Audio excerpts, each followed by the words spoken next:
friends. I am so glad that you are joining me today. I know that you probably think that I have been missing in action, but really everything's okay. It's just been a little, well, it's been a little crazy. But we can talk about that in a second. We were able to finally finish the basting. We had actually run out of the basting spray, as I mentioned last time around.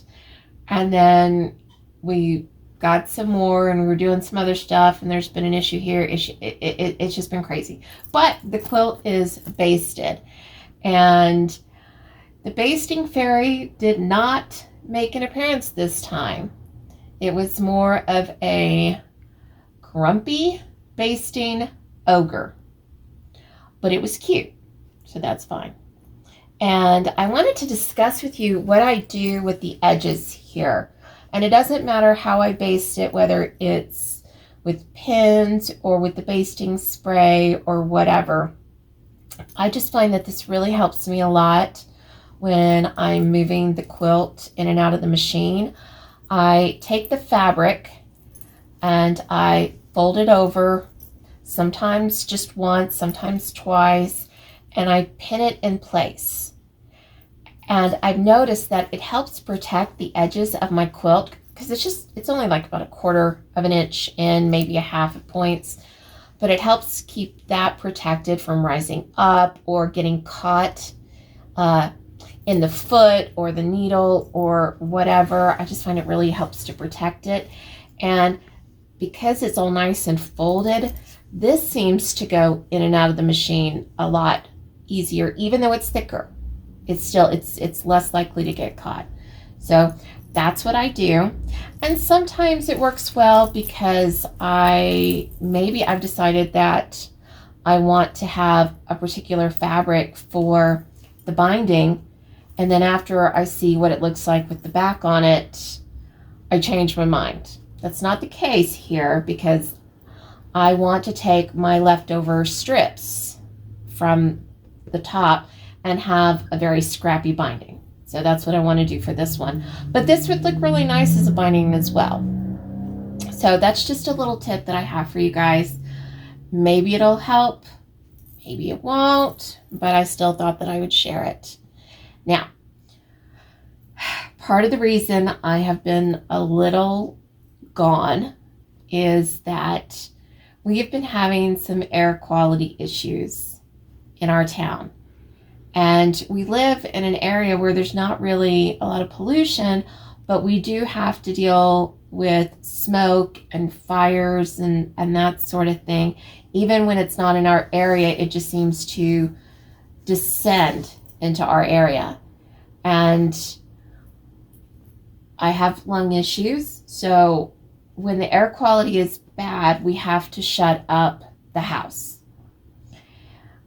And the homes here, the majority of them don't have air conditioning.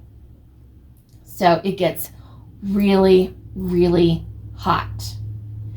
And I have to be in my room, in my bubble, as I call it, with various breathing machines and air quality machines and just stuff.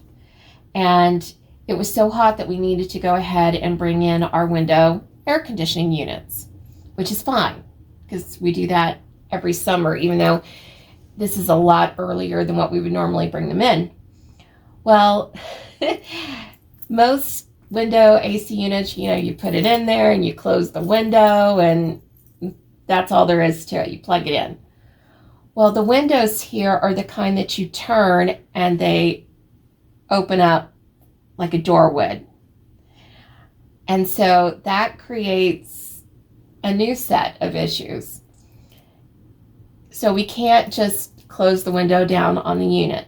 Instead, we have to leave the window wide open and we have to get plywood and stick it in there with the AC. Well, we couldn't find our plywood pieces. So that was a whole situation.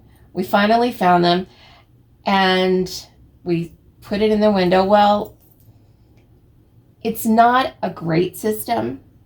And so you stick your air conditioner in there, you stick the plywood in there, And then you have to gorilla tape everywhere. You can just imagine it looks absolutely lovely. It's quite the mess, but it does cool things off. It does make it a lot darker in the room or in the house, but so it took a while to get all of that accomplished so that I could try to be around and come sit at the sewing table or finish the quilt basting or whatever. It took, and you can still hear it in my throat and my voice that I'm still quite froggy from the air quality, but it's getting better. And so today we get to kind of get some stuff accomplished on this quilt. However, I was not lazy while I was in my bubble. I was definitely working behind the scenes on the Bible study mystery quilt. You guys voted for it, and that was the one that received the most votes, and that's the one that I'm focusing on. Now, it's going to take a great amount of work. I have designed the quilt, but I still have to write up all of the directions, and I have a good portion of the Bible study done, but I still have to write that up and coordinate it with each of the clues and make all the graphics and all that stuff. So I was working really hard on that for you guys, and I'm very excited about it. And I really want to show you what I've done so far, but I can't because it's a mystery. But I do hope that as I get some of this stuff accomplished, I can give you a little bit of a teaser here and there as we start to prepare for that. So that's what I was doing behind the scenes, and I was having so much fun. Hours and hours were going by as I was working on it, and it was great. It was really great, and I really want to share everything with you, and I just can't. Okay, the other thing that happened earlier this week was that my business and my first pattern, Sassy 16, turned Sweet 16. So that was a fun anniversary for me. I have done the Sassy 16 in a few different colorways and, themes and that sort of thing. And I'm really not one to do the same kind of quilt more than once, but I have done this one a handful of times. And strangely enough, I have never made the Sassy 16 with Halloween prints. So you just know that has to happen. So earlier this year, I picked out these fabrics, and this is what I'm going to use for the Sassy 16. I got my lights and my darks and just a hodgepodge of things. Usually I would try to also make sure that I have some stripes or some polka dots or whatever, but I purchased a variety of Halloween things when I was looking for stuff for other patterns, and this was a lot of what was left over that I actually like the way that it worked together. So that's what this is going to be for, is a Sassy 16. I don't know when I'm going to get around to doing it, and when I do, I hope you will join along. Obviously, if you want to make a Sassy 16, there will be links below. If you don't already have the pattern, that's fine. And if you do want to make it and you don't want to do it with the Halloween fabrics, that's perfectly okay too. Not everybody is into Halloween the way that I am. So that is something I'm really, really looking forward to.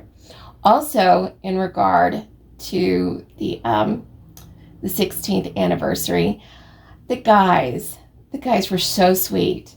They got me some flowers and a cake, and it was just precious. It was absolutely precious. I am so blessed by them and by those who purchase the patterns and share the quilt tops with me.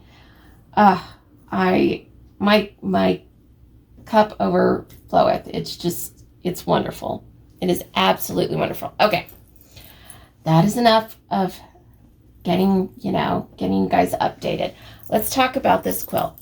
Okay, first thing I want to do is work on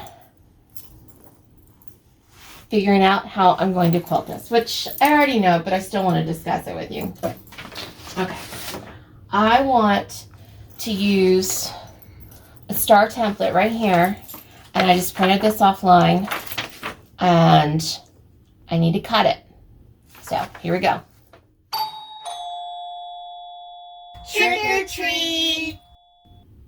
Okay, and now the star's cut. Now, a perfect star, it's not fit perfectly into a square, which is fine. It doesn't have to be perfect for me. I just want to get a general idea.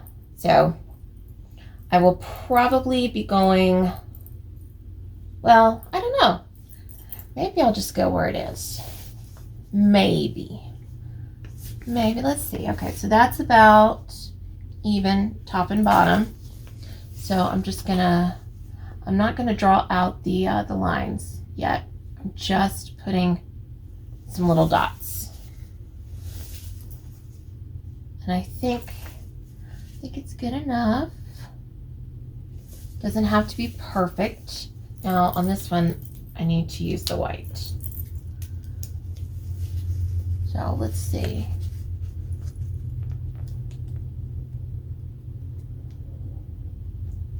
I think my lead's too old because it's not wanting to mark very well. Remember when erasers used to do that? Well, I mean, I'm sure that they still do. I just very seldom use an eraser. Okay, let's see. I wonder if I should just break it and then try to use it. Okay, I've got some mark. Okay, good enough. All right, and then we're gonna go here. Okay, and then on this one, I'll use the dark. Just a little line. I mean, not a line, a dot. Okay. So now when I go to sew this, I'm going to try to do one whole block in one continuous line.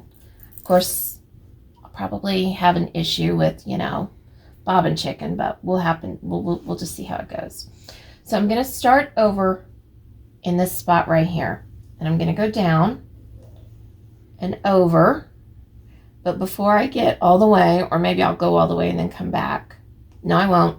I just lied.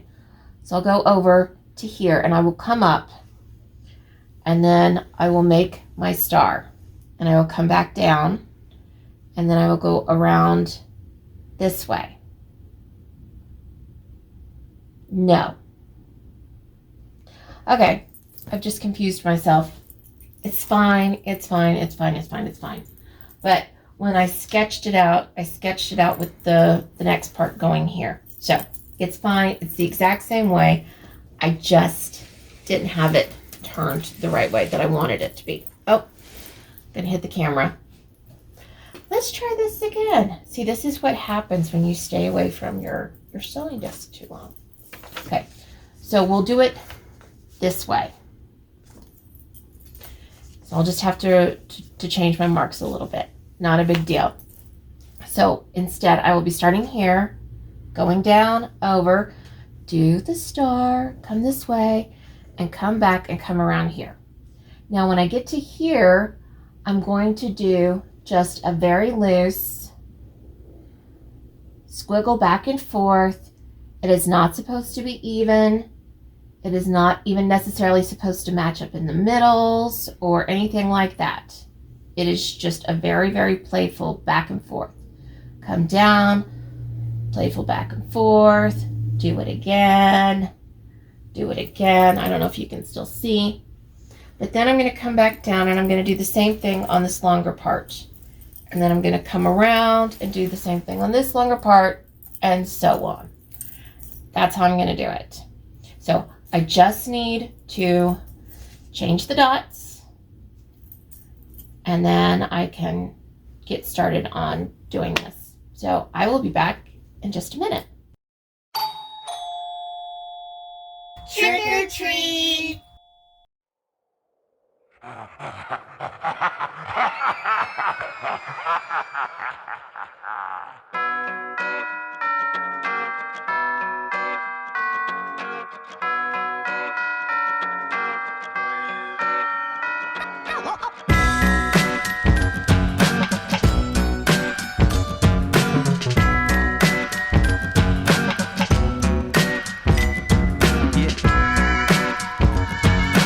Ghosts and ghouls, things that creep and crawl.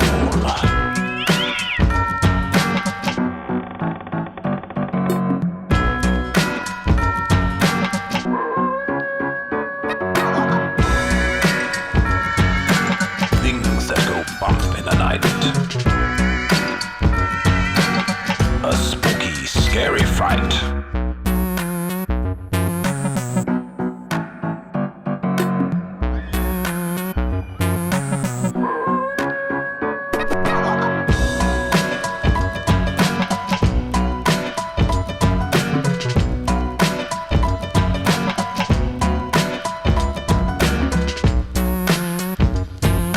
Ghosts and ghouls, things that creep and crawl.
Trick or treat! Okay, so as you can see, the star came out well. Well, maybe you can see, maybe you can't. Anyway, star came out beautifully. I had stitched in the ditch right here, did the star, then went back around. That all worked out.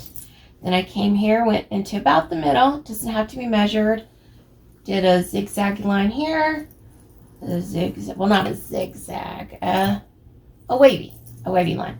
I did a wavy line here, and then a wavy line here. Then over, wavy line, did it again, and I'm getting ready to come over and do one right here.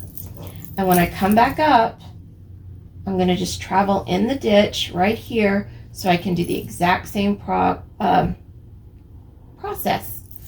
Good gravy. Talking is hard today.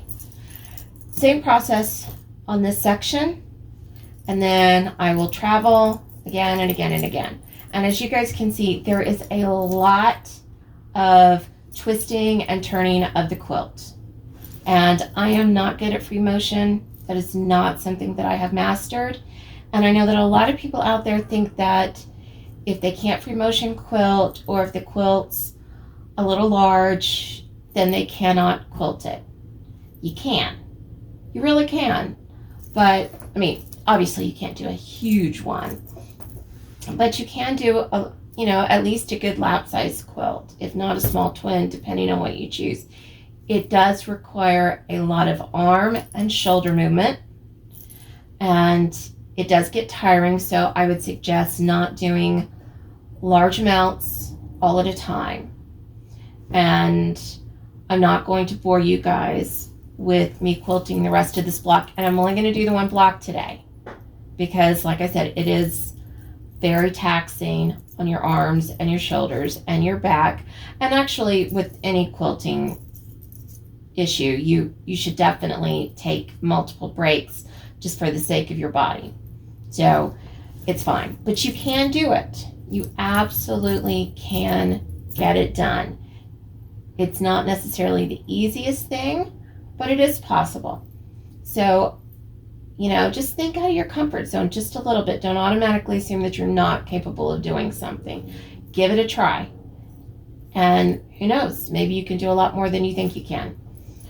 So I'm going to finish doing this block off screen, and I will be back tomorrow to show you how it came out and to work on the other ones, which I probably will not do those on screen either because, let's face it, I don't want to bore you to tears. So until then, I hope you're cozy in your jammies.